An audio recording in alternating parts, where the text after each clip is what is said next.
6 anni fa, quando sono arrivato a Venezia, ho visto un palazzo vuoto e abbandonato. Non mi sembra il modo giusto di gestire il patrimonio immobiliare. Già dal punto di vista della gestione immobiliare non è giusto fare niente. Si trovano in uno stato d'abbandono pur affacciandosi su uno dei luoghi più frequentati e visitati del mondo. Ora le procuratie vecchie saranno rilanciate grazie al ritorno in piazza San Marco delle assicurazioni generali, protagoniste di un ambizioso progetto di recupero, con il concorso del comune e della soprintendenza, di un'enorme area destinata a diventare spazio lavorativo, espositivo, di incontro socioculturale e sede del Human Safety Net, il network composto da una ventina di nazioni e 25 partner tra ONG e imprese sociali. Outside it looks fine.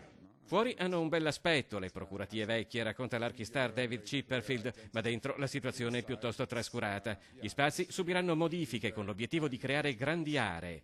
Più di restaurare le procuratie, stiamo cercando di ritrovarle, aggiunge Chipperfield, perché nel corso degli anni hanno subito trasformazioni che li hanno per certi versi mortificate. Lo scopo è quello di ridonarle la dignità di un tempo nel pieno rispetto storico e architettonico. C'è poi anche un aspetto economico e sociale. Quando qualche decennio fa Generali ha abbandonato Venezia, il centro storico, per andare a Mogliano, che è vicino a casa mia, di fatto ha spopolato, ha aiutato a spopolare la città.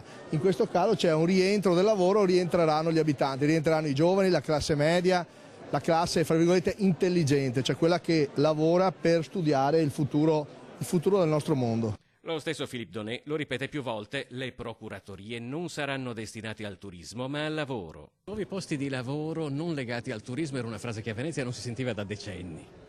Allora sono ben contento di aver detto questa frase perché mi sembra necessario, è un'idea, un obiettivo che condivido plenamente col sindaco di Venezia.